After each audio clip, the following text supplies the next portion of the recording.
اور پھر اس نے جس کے ہاتھ پہ توبہ کی ہوگی تو اس نے بھی کسی کے آگے ہاتھ پہ توبہ کی ہوگی۔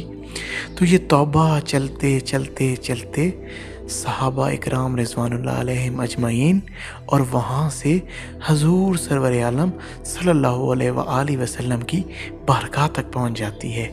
اور یہی سارا کا سارا پروسیس اصل میں انڈائریکٹلی آپ حضور کی بارگاہ میں ہی توبہ کر رہے ہوتے ہیں، اور جو اس طریقے سے اس توبہ کے پروسیس سے گزرتا ہے تو وہ ضرور در ضرور اللہ سبحانہ تعالیٰ اس کے پچھلے گناہ معاف فرما دیتے ہیں اور آنے والے معاملات میں اس پر شفقت فرماتے ہیں۔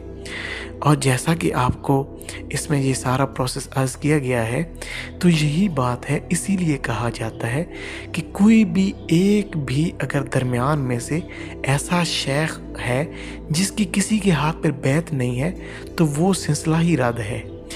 آپ جس بھی بزرگ کے ساتھ جڑیں اس کا سلسلہ طریقت چلتا چلتا چلتا صحابہ اکرام رضوان اللہ علیہم اجمعین اور وہاں سے حضور تک پہنچنا ہر صورت ضروری ہے۔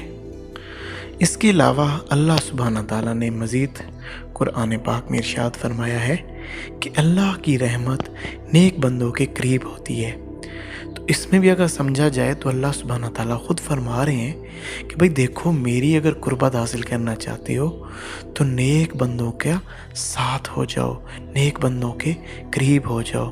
یعنی کہ اس کی بھی مقصدیت یہی ہے کہ کسی کی بیعت میں آ کے اس کے ساتھ جڑ کر میری قربت کو حاصل کر لو۔ اور اس کے علاوہ سورہ کاف میں بھی اللہ سبحانہ تعالیٰ نے فرمایا آیت نمبر 17 میں کہ ہم جس کو بھی گمراہ کرنا چاہیں گے تم اس کا کوئی بھی مددگار اور رہنما مرشد نہ پاؤ گے۔ تو یہ ساری چیزیں اگر ہم دیکھیں تو اس میں بڑا ہی اللہ سبحانہ تعالیٰ نے کھل کر بتا دیا کہ اگر تم مجھ تک پہنچنا چاہتے ہو تو تمہیں کسی ایسے شخص کی ضرورت ہے جو مجھ تک پہنچ چکا ہے۔ جیسے کہ اب صحابہ اکرام کو کن کی ضرورت تھی؟ حضور کی ضرورت تھی۔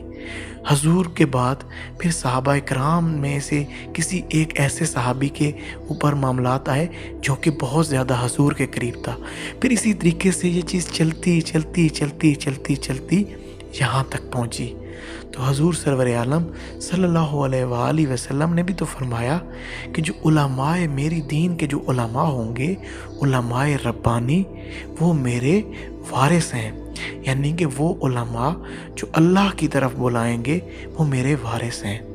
جو اصل میں یہ جو بیعت ہے، یہ جو اپنے ساتھ جوڑ لینا ہے دوسروں کو، یہ بھی اصل میں وہ جو علماء ربانی